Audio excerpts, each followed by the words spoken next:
چلیں بسم اللہ الرحمن الرحیم. سورۃ البقرہ آیت نمبر 257.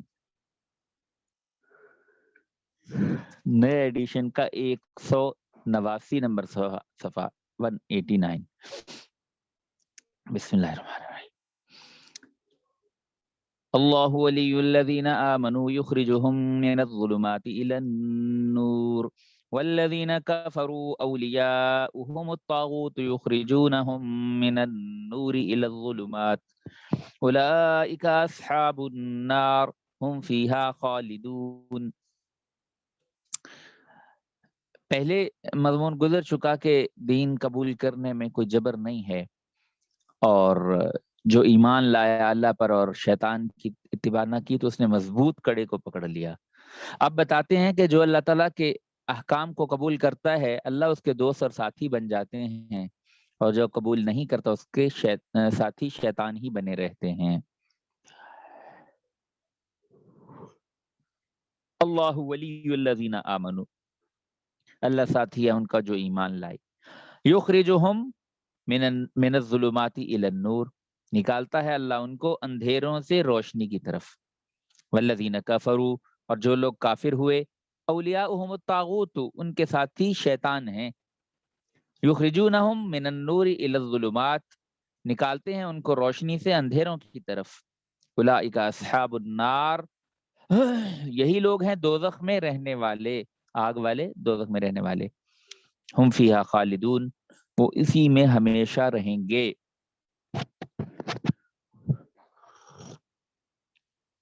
تفسیر. اللہ تعالیٰ ساتھی ہے ان لوگوں کا جو ایمان لائے، ان کو کفر کی تاریکیوں سے نکال کر یا بچا کر نور اسلام کی طرف لاتا ہے،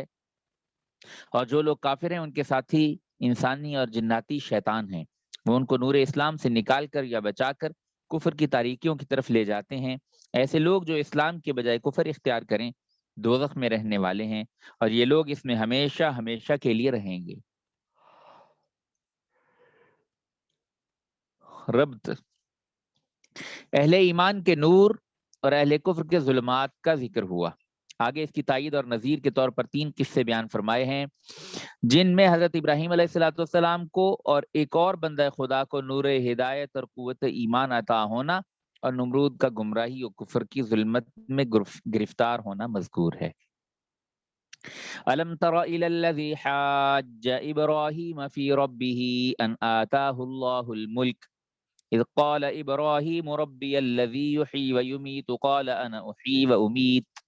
قال ابراہیم فإن اللہ یأتی بالشمس من المشرق فأت بها من المغرب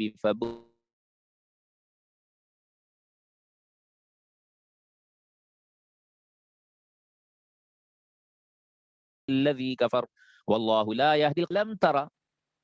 کیا چلیں نا ابھی صحیح؟ اچھا. الم تر الی الذی، کیا نہ دیکھا تو نے اس شخص کو جس نے حاج ابراہیم، جھگڑا کیا حضرت ابراہیم علیہ السلام سے. محاججہ جھگڑنے کو کہتے ہیں، آپس میں مناقشہ، بحث، مباحثہ. وہ تو حاجہ، یہ حج سے نہیں بلکہ محاججہ سے جھگڑ. کیا نہ دیکھا تو نے اس شخص کو جس نے جھگڑا کیا ابراہیم علیہ السلام سے فی ربہ، اس کے رب کے بارے میں. ان آتاہ اللہ الملک، اس وجہ سے کہ دی تھی اس کو اللہ نے سلطنت، یعنی دنیاوی سلطنت کیا دے دی، وہ اللہ کے بارے میں جھگڑنے لگا. اذ قال ابراہیم، جب کہا حضرت ابراہیم علیہ السلام نے ربی الذی یحیی ویمیت، میرا رب وہ ہے جو زندہ کرتا ہے اور مارتا ہے. میں تو بول رہا ہوں. قال ابراہیم فإن اللہ یأتی بالشمس من المشرق، وہ بولا میں بھی زندہ کرتا ہوں. قال انا احیی و امیت، تو وہ بولا میں بھی زندہ کرتا ہوں اور مارتا ہوں. قال ابراہیم فإن اللہ یأتی بالشمس من المشرق، کہا ابراہیم نے بے شک اللہ لاتا ہے سورج کو مشرق سے. فأت بها من المغرب، سو تو لے آ اس کو مغرب سے. فبہت الذی کفر، تب حیران رہ گیا وہ کافر. واللہ لا یہدی القوم الظالمین، اور اللہ نہیں دکھاتا سیدھی راہ بے انصاف لوگوں کو. تفسیر: اے مخاطب، کیا تجھ کو جس طرح خود دیکھنے سے یقینی تحقیق ہوتی ہے اس طرح یقینی طور سے اس شخص کا قصہ تحقیق نہیں ہوا، یعنی نمرود کا، جس نے حضرت ابراہیم علیہ السلام سے مباحثہ کیا تھا ان کے پروردگار کے وجود کے بارے میں، کیونکہ نمرود اللہ تعالیٰ کے وجود ہی کا منکر تھا اور اپنے خدائی کا دعوے دار تھا، اس وجہ سے کہ خدا تعالیٰ نے اس کو سلطنت دی تھی، یعنی چاہیے تو یہ تھا کہ نعمت سلطنت پر احسان مانتا اور ایمان لاتا، اس کے برعکس انکار اور کفر شروع کر دیا۔ اور یہ مباحثہ اس وقت شروع ہوا تھا جب حضرت ابراہیم علیہ السلام نے اس کے پوچھنے پر کہ خدا کیسا ہے جواب میں فرمایا کہ میرا پروردگار ایسا ہے کہ وہ جلاتا ہے اور مارتا ہے، یعنی زندہ کرنا اور مارنا اس کی صفات خاصہ میں سے ہے۔ اور وہ کوڑ مغز جلانے مارنے کا مطلب تو سمجھا نہیں، کہنے لگا کہ یہ کام تو میں بھی کر سکتا ہوں کہ میں بھی جلاتا اور مارتا ہوں، چنانچہ جس کو چاہوں قتل کر دوں یہ تو مارنا ہے، اور جس کو چاہوں قتل سے معاف کر دوں یہ جلانا ہے۔ حضرت ابراہیم علیہ السلام نے جب دیکھا کہ بالکل ہی بھدی عقل کا ہے اس کو جلانا اور مارنا بالکل ہی بھدی عقل کا ہے کہ اس کو جلانا اور مارنا سمجھتا ہے، حالانکہ جلانے کی حقیقت بے جان چیز میں جان ڈال دینا ہے، اسی طرح مارنا یہ ہے کہ اس کی جان اپنے اختیار سے نکالے، نہ یہ کہ مثلا اس کی گردن الگ کر دے اور جان اس کے اختیار کے بغیر نکل جائے، ورنہ یہ اختیار بھی ہونا چاہیے تھا کہ گردن الگ کر دے اور جان نہ نکلنے دے۔ اور قرائن سے یہ معلوم ہو گیا کہ یہ جلانے اور مارنے کی حقیقت نہیں سمجھے گا، اس لیے دوسرے جواب کی طرف متوجہ ہوئے اور فرمایا کہ اچھا، اللہ تعالیٰ آفتاب کو روزانہ مشرق سے نکالتا ہے تو ایک ہی دن مغرب سے نکال کر دکھا۔ اس پر متحیر رہ گیا وہ کافر اور کچھ جواب بن نہ آیا۔ اس کا تقاضا تھا کہ وہ ہدایت کو قبول کرتا مگر اپنی گمراہی پر جمع رہا، اس لیے ہدایت نہ ہوئی۔ اور اللہ تعالیٰ کی عادت یہ ہے کہ بندوں کے اختیاری افعال میں مثلا ایمان قبول کرنے میں اگر پہلے کوئی اس کا ارادہ کرے تو اللہ تعالیٰ اس کے لیے ہدایت پیدا فرما دیتے ہیں، اور جو اس کا ارادہ نہ کرے تو اس کے لیے ہدایت پیدا نہیں فرماتے، اسی لیے اللہ تعالیٰ ایسے بے انصافوں کو جو گمراہی کو اختیار کرتے ہیں ہدایت نہیں فرماتے۔ وما تشاؤون الا ان یشاء اللہ ہے، تو تقدیر کا مسئلہ موقع پہ کہیں آپ کے سامنے آ گیا ہوگا، تو تقدیر کے اندر بھی یعنی درجات ہیں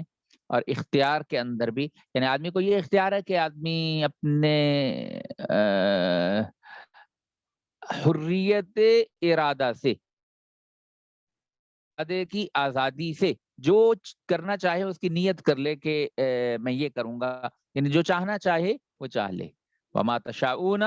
الا ان یشاء اللہ، تو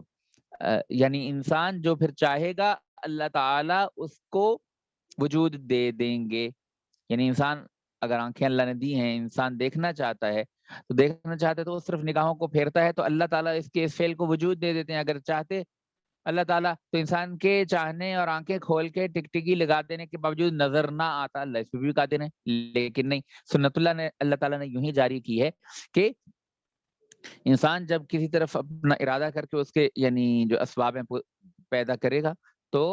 اللہ تعالیٰ اس کو وجود دے دیں گے۔ اس کو کہتے ہیں کسب، علمی زبان میں کہتے ہیں کسب، کہ کسب بندے کی طرف سے ہوتا ہے اور خلق اللہ کی طرف سے۔ دیکھنا ایک یعنی عمل ہے، اس کی تخلیق اللہ کرتا ہے۔ حضرت ابراہیم علیہ السلام نے 23ویں پارے میں آتا ہے کہ واللہ یخلقکم وما تعملون، اللہ نے تمہیں بھی پیدا کیا، تمہیں بھی اللہ پیدا کرتا ہے، اور جو عمل تم کرتے ہو اس کی تخلیق بھی اللہ کی ہوتی ہے، تمہاری نہیں ہوتی، تمہارا صرف کسب ہوتا ہے۔ کسب مطلب اپنے ہمت ارادے اسباب کو پیدا کر کے اس کا ارادہ کر لینا، بس یہ کسب ہے، یہ تم کرتے ہو، باقی پھر اس کو وجود دینا اور تخلیق عمل، اس عمل کو پیدا کر دینا، یہ اللہ کی طرف سے ہوتا ہے۔ آدمی چاہتا ہے میں پکڑوں، تو اگر غلط چیز کو پکڑنا چاہتا تو اللہ قادر تھا کہ اس کو نہ پکڑنے دیتا، ہاتھ جام ہو جاتا، لیکن نہیں، اللہ ایسا نہیں کرتا۔ اللہ نے کہا کہ دنیا کے اندر اختیار دیا ہوا ہے، یہاں پہ اگر ایسا جبر ہوتا تو پھر بھی تم چیختے، باقی اللہ نے کر کے دکھایا۔ وہ قرآن میں نا کہ اگر اللہ چاہتا تو کوئی بھی گناہ نہ کر سکتا اور سارے ایک ہی جیسے ہو جاتے، لیکن اللہ تعالیٰ نے امتحان لینے کی غرض سے یعنی مختلف درجات بنائے، کو مومن ہے وہ کافر ہے۔ وہ درس دیا تو وہاں بہاولپور میں کہنے لگے تو اگر اللہ ایسے کر ہی دیتا، میں کہ اللہ نے کیا ہی ہوا ہے ایسا فرشتوں کے ساتھ تو اللہ نے فرشتوں سے ایسے کیا ہے، وہ لا یعصون اللہ ما امرہم ویفعلون ما یؤمرون، وہ اللہ کی نافرمانی کر ہی نہیں سکتے، ایسا بنایا، بس ما یؤمرون جو ان کو امر دے دیا گیا، یفعلون وہ کرتے ہیں، لیکن ان کے لیے جنت جہنم اور یہ وہ نظام بھی نہیں ہے ان کے لیے۔ تو اللہ نے ایک طبقہ ایسا کر کے دکھایا ہے کہ جیسے میں کہوں گا اس کے خلاف کر ہی نہیں سکو گے، بالکل ایک ہی امت، بس مانو مانو مانو، صرف اوبے ڈس اوبے نہیں، تو ایسا بھی ہے۔ لیکن انسانوں کو اللہ نے ایک اور کیٹیگری میں رکھا کہ ان کو ارادے اور حریت ارادہ کے اختیار دیا، اور کہا اپنے ارادے کے ساتھ جس چیز کا تم چاہنا چاہو چاہو، ہم اس کو وجود دیں گے، لیکن ایسا نہ سمجھو کہ یعنی تم چاہو کہ میں دیکھ لوں اور پھر تم دیکھ بھی لو، یہ چاہا بھی تمہارا ہمارے چاہے بغیر نہیں ہوتا، وما تشاؤون، جو تم چاہو الا ان یشاء اللہ، یہ تمہارا چاہا بھی تب وجود میں آتا ہے جب ہم چاہیں۔ ہم نے تو آنکھیں کھول کے ٹک ٹکی لگا دی، اگر اللہ نہ چاہے تو نہیں نظر آئے گا۔ تو اللہ کہتے ہیں یہ تمہارے بس میں نہیں ہے، تخلیق عمل جو کام تم کرنا چاہتے ہو اس کا بھی وجود، اس کی تخلیق ہماری ہے، لیکن تمہیں ایک ایسی کیٹیگری میں رکھا ہے جن کے ساتھ ہم نے اختبار کو، امتحان کو جوڑ دیا ہے، تو تم اپنے ارادے سے جو چاہنا چاہو چاہ لو، ہم اس کو وجود دے دیں گے۔ اس کو علمی زبان میں کہتے ہیں کہ بندہ کسب کرتا ہے، اللہ خلق کرتا ہے۔ بندہ چاہتا ہے میں یہ بات بولوں، اللہ بچا کے رکھے کفر کی، تو اللہ اس کفر کو وجود دے دیتا ہے، وہ کفری بات، کفری عمل وہ وجود میں آ جاتا ہے۔ تو ایسا نہیں ہے کہ انسان چاہے تو اللہ تخلف کرے، پھر وہ اس کا آدمی کا وہ کہاں رہا، اختیار نہ رہا، پھر چیختا کہ مجھے اختیار تو تھا نہیں اور میرے اوپر جبر کیا جا رہا تھا۔ اللہ کہتے نہیں، اختیار کے ساتھ جس چیز کو چاہو گے ہم اس کو کر لیں گے، لیکن ذہن میں رکھنا صرف تمہارے چاہنے سے نہیں ہوتا، ہمارے چاہنے سے ہوتا۔ تو اب یہی کہ اسباب ہدایت کو اختیار کرے گا، دین کی بات کو توجہ سے سنے گا اور اپنی صلاحیت اس کے اوپر لگائے گا، تو ماننے کی نیت سے اللہ تعالیٰ اس کو وجود دے دیں گے اور اس کو ہدایت مل جائے گی اور وہ ہدایت یافتہ ہو جائے گا۔ اور اگر نہ بات سننی، نہ بات کو دھیان دینا، بلکہ الٹا مذاق اڑانا وغیرہ وغیرہ، تو ہدایت کیا خاک میں لگی۔ تو وہی کہا کہ اسی لیے اللہ تعالیٰ ایسے بے انصافوں کو جو گمراہی کو اختیار کرتے ہیں ہدایت نہیں فرماتے۔ فائدہ اگر کہا جائے کہ ارادہ بھی تو اللہ کے پیدا کرنے پر موقوف ہے، اس کا جواب یہ ہے کہ تقدیر اور قدرت الہی کی حقیقت تو اپنی جگہ، لیکن ہر انسان اپنے آپ کو ارادہ کرنے میں بلا کسی جبر کے با اختیار سمجھتا ہے۔ اتنی واضح وجدانی حقیقت کو جھٹلایا نہیں جا سکتا، پر انسان کے ساتھ معاملہ اسی وجدانی حقیقت پر ہوتا ہے۔ یعنی اگر میں بیٹھا ہوں، میں نے یہ ہاتھ مار دیا، ٹھیک ہے، میں نہیں مار رہا تھا لیکن میں نے ارادہ کیا، چاہا تو مار لیا، میں محسوس کرتا ہوں وجدانی طور پر کہ مجھے اس پہ ہاتھ مارنے نہ مارنے کے اختیار تھا۔ تو یہ جو اپنے وجدان میں مجھے پتہ لگتا ہے کہ میں اپنے اختیار سے کر رہا ہوں، اس کو کہاں استعمال کیا ہے؟ بس تقدیر اور اس کو تو اپنی جگہ چھوڑو، اس کو بیان کرنے کا موقع اور ہے، اس کے بھی اپنی توجیہ ہے،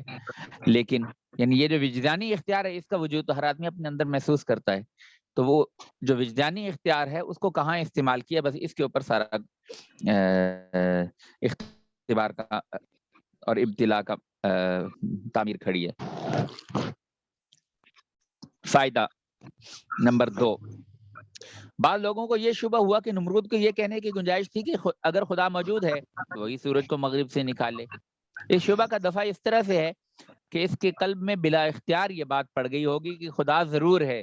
اور یہ مشرق سے نکالنا اسی کا فعل ہے اور وہ مغرب سے بھی نکال سکتا ہے، اور یہ شخص پیغمبر ہے، اس کے کہنے سے ضرور ایسا ہوگا، اور ایسا ہونے سے کہیں اور لینے کے دینے نہ پڑ جائیں، مثلا لوگ اس معجزے کو دیکھ کر مجھ سے منحرف ہو کر ان کے طریقے کو اختیار نہ کر لیں اور ذرا سی حجت میں سلطنت جاتی رہے۔ یہ جواب تو اس لیے نہ دیا اور دوسرا کوئی جواب تھا نہیں، اس لیے حیران رہ گیا۔ دوسرا قصہ، او کالذی مر علی قریۃ وہی خاویۃ علی عروشها قال انا یحیی هذه اللہ بعد موتها فاماته اللہ 100 عام ثم بعثه قال كم لبثت قال لبثت یوما او بعد یوم قال بل لبثت 100 عام فانظر الى طعامك وشرابك لم يتسنه وانظر الى حمارك ولنجعلك آية للناس وانظر إلى العظام كيف ننشزها ثم نكسوها لحما فلما تبين له قال اعلم ان اللہ علی کل شیء قدیر۔ دوسرا قصہ بیان ہوتا ہے، او کالذی مر علی قریۃ، یا کیا نہ دیکھا تو نے اس شخص کی مانند کہ گزرا وہ ایک بستی پر، مر علی قریۃ گزرا ایک بستی پر، وہی خاویۃ علی عروشها، اس حال میں کہ وہ گری پڑی تھی اپنی چھتوں پر۔ قال بولا، انا یحیی هذه اللہ بعد موتها، اس کو اللہ کیوں کر زندہ کرے گا اس کو اللہ اس کی موت کے بعد۔ فاماتہ اللہ، شور کیوں آیا جا رہا ہے، فاماتہ اللہ مئۃ عام ثم بعثہ، پھر موت کو اللہ نے اور مردہ رکھا اس کو 100 برس، ثم بعثہ، پھر اٹھایا اس کو۔ قال کم لبثت، کہا کتنی دیر تو اس حالت میں رہا، قال لبثت یوما او بعض یوم، بولا میں رہا ایک دن یا ایک دن کا کچھ حصہ، یعنی مرا رہا ہوں کتنی دیر، ایک دن ہی، ایک دن کا کچھ حصہ۔ قال بل لبثت مئۃ عام، کہا نہیں بلکہ تو رہا ہے 100 برس۔ فانظر الی طعامک و شرابک لم یتسنہ، اب دیکھ اپنے کھسڑا، 100 سال گزر گئے ویسے ہی کھانا تازہ اور بالکل فریش، تو اپنے مشروب کی طرف دیکھ کے کچھ نہیں سڑا۔ وانظر الی حمارک،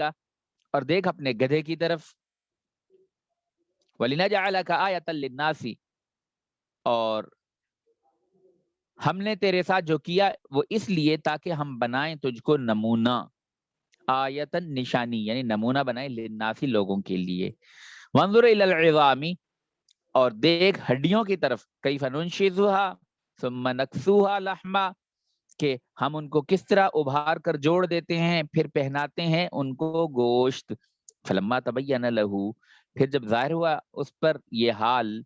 قال اعلم ان اللہ علی کل شیء قدیر، تو کہہ اٹھا کہ میں جانتا ہوں کہ بے شک اللہ ہر چیز پر قادر ہے۔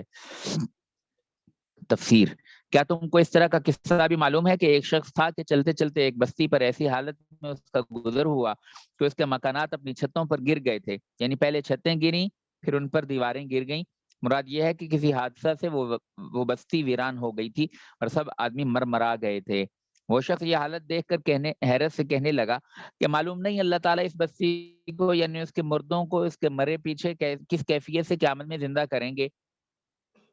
یہ تو یقین تھا کہ اللہ تعالیٰ قیامت میں مردوں کو زندہ کر دیں گے، مگر اس وقت کے زندہ کرنے کا جو خیال غالب ہوا تو اس امر کے عجیب ہونے کی وجہ سے ایک حیرت سی دل پر غالب ہو گئی، اور چونکہ خدا تعالیٰ ایک کام کو کئی طرح کر سکتے ہیں اس لیے طبیعت اس کی متلاشی ہوئی کہ خدا جانے زندہ کرنے کی کیا صورت ہوگی۔ اللہ تعالیٰ کو منظور ہوا کہ اس کا تماشا اس کو دنیا ہی میں دکھا دیں تاکہ ایک نذیر کے واقع ہو جانے سے لوگوں کو زیادہ ہدایت ہو، سو اس لیے اللہ تعالیٰ نے اس شخص کی جان قبض کر کے اس کو 100 برس تک مردہ رکھا، پھر 100 برس کے بعد اس کو زندہ کر اٹھایا، پھر پوچھا کہ تو کتنی مدت اس حالت میں رہا، یا ایک دن سے بھی کم، یہ کنایا ہے قلیل مدت سے۔ اللہ تعالیٰ نے فرمایا کہ نہیں بلکہ تو اس حالت میں 100 برس رہا ہے، اور اگر اپنے بدن کے اندر تغیر نہ ہونے سے تعجب ہو تو اپنے کھانے پینے کی چیز کو دیکھ لے کہ ذرا نہیں سڑی گلی، ایک قدرت تو ہماری یہ ہے، اور دوسری قدرت دیکھنے کا واسطے اپنے سواری کے گدھے کی طرف نظر کر کہ گل سڑ کر کیا حال ہو گیا ہے، اور ہم عنقریب اس کو تیرے سامنے زندہ کیے دیتے ہیں، اور ہم نے تجھ کو اس لیے مار کر زندہ کیا ہے تاکہ ہم تجھ کو اپنی قدرت کا ایک نمونہ لوگوں کے لیے بنا دیں کہ اس نمونے سے بھی قیامت کے روز زندہ ہونے پر استدلال کر سکیں۔ اور اب اس گدھے کی ہڈیوں کی طرف نظر کر کے ہم ان کو کس طرح ترکیب دیے دیتے ہیں، پھر ان پر گوشت چڑھا دیتے ہیں، پھر اس میں جان ڈال دیتے ہیں، غرض یہ سب امور یوں ہی کر دیے گئے۔ پھر جب یہ سب کیفیت اس شخص کو مشاہدہ سے واضح ہو گئی تو بے اختیار جوش میں آ کر کہہ اٹھا کہ میں دل سے یقین رکھتا ہوں کہ بے شک اللہ تعالیٰ ہر چیز پر پوری قدرت رکھتے ہیں۔ فائدہ، حضرت علی اور حضرت ابن عباس رضی اللہ عنہما سے روایت ہے کہ یہ شخص حضرت عزیر علیہ السلام۔ تیسرا قصہ، وَإِذْ قَالَ إِبْرَاهِيمُ رَبِّ أَرِنِي كَيْفَ تُحْيِي الْمَوْتَى قَالَ أَوَلَمْ تُؤْمِنْ قَالَ بَلَى وَلَكِنْ لِيَطْمَئِنَّ قَلْبِي قَالَ فَخُذْ أَرْبَعَةً مِّنَ الطَّيْرِ فَصُرْهُنَّ إِلَيْكَ ثُمَّ اجْعَلْ عَلَى كُلِّ جَبَلٍ مِّنْهُنَّ جُزْءًا ثُمَّ ادْعُهُنَّ يَأْتِينَكَ سَعْيًا وَاعْلَمْ أَنَّ اللَّهَ عَزِيزٌ حَكِيمٌ وَإِذْ قَالَ إِبْرَاهِيمُ، اور یاد کر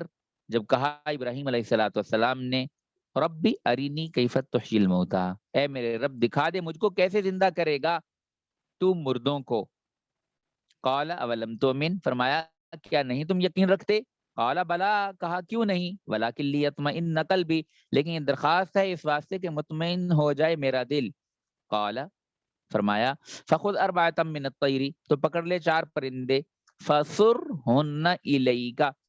پھر ہلا لے ان کو اپنے ساتھ، مانوس کر لے۔ ہلا لے مطلب فلاں کہنا فلاں فلاں نال ہلیا ہوا ہے، مطلب اس کے ساتھ مانوس ہوا ہے کہ تمہارے ساتھ مانوس ہو جائیں کہ پھر جب بلاؤ تو آ جائیں تمہارے پاس۔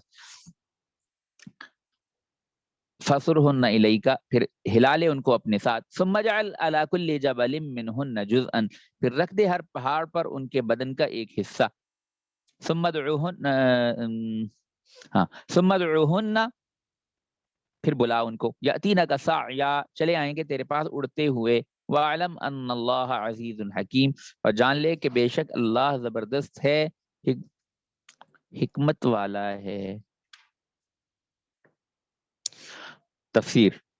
اور اس وقت کے واقعہ کو یاد کرو جب کہ ابراہیم علیہ السلام نے حق تعالیٰ سے عرض کیا کہ اے میرے پروردگار مجھ کو یہ دکھا دیجئے کہ آپ مردوں کو قیامت میں مثلا کس کیفیت سے زندہ کریں گے۔ یعنی زندہ کرنے کا تو یقین ہے، لیکن زندہ کرنے کی مختلف صورتیں اور کیفیتیں ہو سکتی ہیں، وہ معلوم نہیں، اس لیے وہ معلوم کرنے کو دل چاہتا ہے۔ اس سوال سے کم سمجھ آدمی کو اس کا شبہ ہو سکتا تھا کہ معاذ اللہ حضرت ابراہیم علیہ السلام کو مرنے کے بعد زندہ ہونے پر ایمان و یقین نہیں، اس لیے حق تعالیٰ نے خود یہ سوال قائم کر کے بات کھول دی۔ چنانچہ ابراہیم علیہ السلام سے اس درخواست کے جواب میں اول ارشاد فرمایا کہ کیا تم اس پر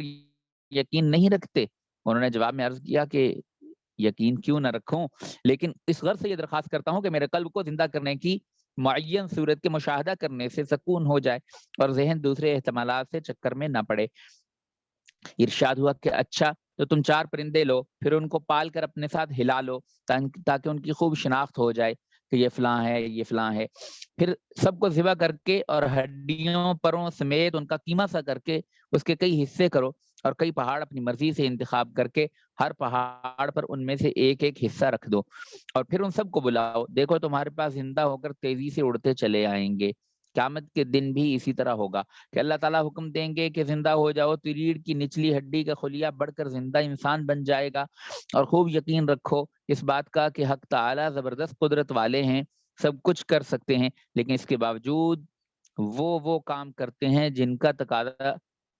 ان کی حکمت کرتی ہے، کیونکہ وہ بڑے حکمت والے بھی ہیں۔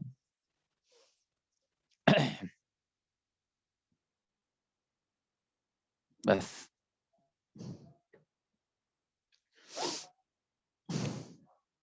کوئی سوال تو نہیں ہے؟